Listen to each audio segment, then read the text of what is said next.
একবার ভাবুন তো, একটা বিশাল ওক গাছের গুড়িতে এসে আছড়ে পড়ছে একটা ঠোঁট, কিন্তু আল্ট্রা স্লো মোশনে। এই দৃশ্যটা চোখের সামনে ভাসলে দেখা যাবে সেকেন্ডের এক ক্ষুদ্র অংশে কাঠের তন্তুগুলো ছিঁড়ে খুঁড়ে যাচ্ছে, আর তার সাথে একটা তীব্র শব্দ তরঙ্গ তৈরি হচ্ছে যা বাতাসকে কাঁপিয়ে দিচ্ছে। কিন্তু এটা কোনো যন্ত্রের আঘাত নয়, এটা একটা জীবন্ত হাতুড়ির কাজ, একটা কাঠঠোকরার মাথা। হ্যাঁ, সেকেন্ডে প্রায় 20 বার, ঘন্টায় 20 কিলোমিটারেরও বেশি গতিতে এই বিধ্বংসী আঘাতটা সে করে চলে। এই অবিশ্বাস্য ঘটনাই একটা গভীর প্রশ্ন তৈরি করে। কিভাবে এই পাখিটা প্রতিদিন এমন একটা কাজ করে চলেছে যা অন্য যে কোনো উন্নত প্রাণীকে এক মুহূর্তে শেষ করে দেওয়ার জন্য যথেষ্ট? চলুন আজ আমরা প্রকৃতির এই জীবন্ত হাতুড়ির পেছনের অসাধারণ ইঞ্জিনিয়ারিং রহস্যটা উদ্ঘাটন করি। এই বিশ্লেষণটা আমরা মূলত 4টে ধাপে করব। প্রথমে আমরা বুঝব এই 1200G বলের ব্যাপারটা আসলে ঠিক কী। তারপর দেখব এই নিয়ে যে প্রচলিত ধারণাটা আছে তার সাথে বাস্তবের ফারাকটা কোথায়। এরপরে আমরা জানব এর আসল রহস্যটা কী, আর সবশেষে প্রকৃতির এই নিখুঁত ডিজাইনের একটা সম্পূর্ণ ছবি তুলে ধরব। তো চলুন প্রথমে এই কাঠঠোকরার এই মুখোমুখি সংঘর্ষের পেছনের পদার্থবিদ্যাটা একটু বোঝার চেষ্টা করা যাক। আসলে এর প্রত্যেকটা ঠোকর এক একটা নিয়ন্ত্রিত কিন্তু মারাত্মক শক্তিশালী দুর্ঘটনার সমান, যার অভিঘাতের মাত্রা আমাদের কল্পনারও অনেক বাইরে। আসল সংখ্যাটা শুনলে সত্যিই চমকে উঠতে হয়। প্রত্যেকবার যখন কাঠঠোকরা গাছে ঠোক্কর মারে তখন তার মাথা প্রায় 1200 থেকে 1400 জি ফোর্স সহ্য করে। মানে অভিকর্ষজ ত্বরণের চেয়েও প্রায় 1400 গুণ বেশি ঋণাত্মক ত্বরণ বা মন্দন। তুলনাটা সহজ করার জন্য বলি, একজন ফাইটার জেটের পাইলট 10 জি ফোর্সে জ্ঞান হারাতে পারেন, আর এই পাখিটা কিনা তার থেকেও 100 গুণের বেশি চাপ দিব্যি সামলে নিচ্ছে। মানুষের শরীর এর তুলনায় কতটা ঠুনকো তাই পরিসংখ্যান দেখলেই স্পষ্ট হয়ে যায়। মাত্র 50 জি ফোর্সের আঘাতেই আমাদের শরীরের কোষকলার মারাত্মক ক্ষতি হতে পারে, আর 80 জি ফোর্সে তো মস্তিষ্কে কনকাশন হওয়াটা প্রায় নিশ্চিত। অথচ এই ছোট্ট পাখিটা প্রতি সেকেন্ডে 7 মিটার গতিতে ছুটে এসে 1200 জি ফোর্সের ধাক্কা একেবারে অনায়াসে হজম করে ফেলছে। আর এটা কিন্তু একবার নয়, দিনে হাজার হাজার বার, কোনো রকম ক্ষতি ছাড়াই। একবার কল্পনা করুন, সেকেন্ডে প্রায় 20 বার একটা জীবন্ত প্রাণী তার মাথা দিয়ে শক্ত কাঠের ওপর রীতিমতো ড্রিল করে চলেছে। এই তীব্রতা আর এই যে বারে বারে একই কাজ করার ক্ষমতা, এটা আমাদের ধারণার সীমা ছাড়িয়ে যায়। এটা শুধু শক্তির প্রদর্শন নয়, এটা সহনশীলতার এক চূড়ান্ত পরীক্ষা, যা পদার্থবিদ্যার সাধারণ নিয়মগুলোকেই যেন চ্যালেঞ্জ জানাচ্ছে। তাহলে মূল প্রশ্নটা আরও বেশি জোরালো হয়ে উঠছে। যে আঘাতে একজন মানুষের মৃত্যু অনিবার্য, সেই একই আঘাত কাঠঠোকরা বারবার পেয়েও কিভাবে অক্ষত থাকে, কিভাবেই বা সে বেঁচে যায়? এই প্রশ্নের উত্তর খুঁজতে গেলেই আমরা একটা খুব জনপ্রিয় কিন্তু পুরোপুরি ভুল ধারণার মুখোমুখি হই। চলুন এবার সেই প্রচলিত ভুল ধারণাটার দিকে নজর দেয়া যাক, যা প্রায় কয়েক দশক ধরে আমাদের বোঝানো হয়েছে। এই ধারণাটা শুনতে বেশ যুক্তিযুক্ত মনে হলেও আধুনিক বিজ্ঞান কিন্তু প্রমাণ করে দিয়েছে যে এটা একেবারেই ঠিক নয়। এই কথাটা হয়তো অনেকেই আগে শুনেছেন। পাঠ্যবই থেকে শুরু করে বিভিন্ন নেচার ডকুমেন্টারিতে প্রায়শই বলা হয় যে কাঠঠোকরার খুলির ভেতরে বিশেষ শক অ্যাবজর্বার বা ঘাত শোষক ব্যবস্থা আছে, যা তার মস্তিষ্ককে রক্ষা করে। এমনকি এও মনে করা হতো যে খুলির স্পঞ্জের মতো হাড় এই কাজটা করে থাকে। কিন্তু ব্যাপারটা কি সত্যিই তাই? না, সাম্প্রতিক গবেষণা এই ধারণাটাকে সম্পূর্ণ ভেঙে দিয়েছে। হাই স্পিড ক্যামেরা ব্যবহার করে দেখা গেছে যে কাঠঠোকরার ঠোঁট আর তার মস্তিষ্ক প্রায় একই সঙ্গে একই হারে গতি কমায়।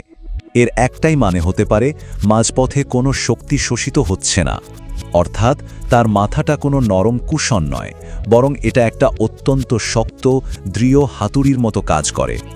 এর পেছনে যুক্তিটা কিন্তু খুব সোজা। বিবর্তনের দিক থেকে দেখলে একটা শক অ্যাবজর্বার খুলি আসলে একটা ব্যর্থ ডিজাইন হতো। কারণটা সহজ, যদি খুলিটা সত্যি আঘাতের শক্তি শোষণ করে নিত তাহলে সেই শক্তিটা আর কাঠে পৌঁছতো না, ফলে কাঠখোড়ার আসল উদ্দেশ্যটাই মাটি হয়ে যেত। কাঠঠোকরার লক্ষ্য শক্তি শোষণ করা নয়, বরং শক্তিকে দক্ষতার সঙ্গে কাঠে স্থানান্তর করা। বেশ, তাহলে যদি শক অ্যাবজর্বার না থাকে তবে আসল রহস্যটা কি? এর উত্তরটা কোনো একটা জাদুকরী উপাদানে নয়, বরং কাঠঠোকরার মাথার অসাধারণ গঠন শিলির মধ্যে লুকিয়ে রয়েছে।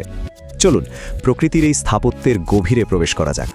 এর প্রথম এবং সম্ভবত সবচেয়ে গুরুত্বপূর্ণ কারণটা হলো অ্যালোমেট্রিক স্কেলিং। এটা জীববিজ্ঞানের একটা নীতি যা বলে যে কোনো প্রাণীর আকার পরিবর্তনের সঙ্গে সঙ্গে তার শারীরিক বৈশিষ্ট্যগুলো সমানুপাতিকভাবে বদলায় না। খুব সহজ কথায় বলতে গেলে আকারটাই এখানে আসল। আর কাঠঠোকরার ক্ষেত্রে তার ছোট মস্তিষ্কই তার সবচেয়ে বড় রক্ষা কবচ। দেখুন, কাঠঠোকরার লাম্বাটে ছোট মস্তিষ্কটা তার খুলির মধ্যে একেবারে এঁটে বসে থাকে, প্রায় কোনো ফাঁকা জায়গা থাকে না বললেই চলে। অন্যদিকে মানুষের বড় গোলাকার মস্তিষ্ক খুলির মধ্যে নড়াচড়া করার জন্য বেশ কিছুটা জায়গা পায়, যা সেরেব্রোস্পাইনাল ফ্লুইড বা এক ধরনের তরল দিয়ে ভরা থাকে। এই গঠনগত পার্থক্যটাই সবথেকে বড় ভূমিকা পালন করে। এই ছোট আকারের অনেক সুবিধা আছে। প্রথমত, কম ভরের কারণে একই ত্বরণে মস্তিষ্কের ওপর চাপ প্রায় 6 গুণ কমে যায়। দ্বিতীয়ত, খুলি আর মস্তিষ্কের মধ্যে ফাঁকা জায়গা প্রায় নেই, তাই সেরেব্রোস্পাইনাল ফ্লুইডও খুব কম থাকে। এর ফলে কি হয়, মস্তিষ্কটা খুলির ভেতরে এদিক ওদিক ধাক্কা খায় না, বা যাকে বলে স্লশিং হয় না, বরং খুলি আর মস্তিষ্ক একটাই কঠিন বস্তু হিসেবে একসাথে নড়াচড়া করে। আর ঠিক এই কারণেই মারাত্মক শেয়ার স্ট্রেস তৈরি হয় না, যা মানুষের ক্ষেত্রে কনকাশনের মূল কারণ। এবার আসা যাক দ্বিতীয় রহস্যের কথায়, যা আরও বেশি বিস্ময়কর। এর নাম হায়োয়েড অ্যাপারাটাস। এটা আসলে কাঠঠোকরার জিভের সাথে যুক্ত হাড় আর পেশি দিয়ে তৈরি এক জটিল গঠন, যা আমাদের জিভের হাড়ের মতো একেবারেই নয়। এটি পুরো খুলিটাকে আক্ষরিক অর্থেই পেঁচিয়ে ধরে, ঠিক যেন একটা অভ্যন্তরীণ হেলমেট। এই অসাধারণ গঠনটা একটা বায়োলজিক্যাল সিট বেল্টের মতো কাজ করে। এর শুরুটা হয় নাকের ছিদ্রের কাছ থেকে। সেখান থেকে এটা দুটো ভাগে ভাগ হয়ে খুলির ওপর দিয়ে এবং পেছন দিয়ে ঘুরে এসে আবার সামনে জোড়া লাগে। আর যখনই পাখিটা ঠোক্কর মারে, ঠিক তখনই এর সাথে যুক্ত পেশিগুলো সংকুচিত হয়ে যায় আর পুরো হাইওয়েড ব্যবস্থাটা টান টান হয়ে ওঠে। এটা খুলি আর মস্তিষ্ককে একেবারে শক্ত করে ধরে রাখে এবং আঘাতের ফলে তৈরি হওয়া বিপজ্জনক কম্পন আর দোলনকে অনেকটাই কমিয়ে দেয়, যা কাঠামোর স্থিতিশীলতা বহুগুণ বাড়িয়ে দেয়। আর এতদিন ধরে খুলির যে স্পঞ্জি হাড়ের কথা বলা হতো, সেটাও একটা ভুল ধারণা। ওটা কোনো নরম কুশন নয়, বরং ওটা একটা অত্যন্ত কার্যকর ফোর্স ডিস্ট্রিবিউশন প্লেট বা শক্তি বন্টনকারী পাতের মতো কাজ করে। মানে আঘাতের ফলে যে চাপ তৈরি হয়, সেটাকে এটি পুরো খুলিতে সমানভাবে ছড়িয়ে দেয়, যাতে কোনো একটা নির্দিষ্ট জায়গায় অতিরিক্ত চাপ না পড়ে এবং কোনো কাঠামোগত ক্ষতি না হয়। এখন যদি আমরা এই সমস্ত অভিযোজনগুলোকে একসাথে করে দেখি, তাহলে বোঝা যাবে প্রকৃতির এই অসাধারণ ইঞ্জিনিয়ারিং ডিজাইনটা আসলে কিভাবে তৈরি হয়েছে। এটা কিন্তু কোনো একটা বিশেষ ব্যবস্থার ফল নয়, বরং অনেকগুলো সমাধানের এক নিখুঁত আর কার্যকর সমন্বয়। তাহলে সংক্ষেপে বলতে গেলে কাঠঠোকরা মূলত 4টি কৌশলের ওপর নির্ভর করে টিকে থাকে। প্রথমত, এর খুলিটা একটা শক্ত হাতুড়ির মতো, যা শক্তি স্থানান্তরের জন্য তৈরি, শোষণের জন্য নয়। দ্বিতীয়ত, এর ছোট আকারের মস্তিষ্ক, যা পদার্থবিদ্যার নিয়মেই সুরক্ষিত। তৃতীয়ত, হায়োয়েড সিট বেল্ট, যা খুলিকে কম্পনের হাত থেকে বাঁচায়। আর চতুর্থত, স্পঞ্জি হাড়ের মাধ্যমে শক্তিকে সমানভাবে পুরো খুলিতে ছড়িয়ে দেওয়া। ঠিক যেমনটা 2022 সালের এক যুগান্তকারী গবেষণাপত্রে ভ্যান ওয়াসেনবার্গ এবং তার সহকর্মীরা বলেছেন, কাঠঠোকরার মাথাকে একটা শক্ত হাতুড়ি হিসেবেই দেখা উচিত। এটি ধাক্কা শোষণ করার জন্য নয়, বরং ধাক্কাকে সংরক্ষণ করে সেটাকে কাজে লাগানোর জন্য বিবর্তিত হয়েছে। এই একটা বাক্যই কিন্তু পুরনো সব ধারণাকে বদলে দিয়ে একটা নতুন দিগন্ত খুলে দিয়েছে।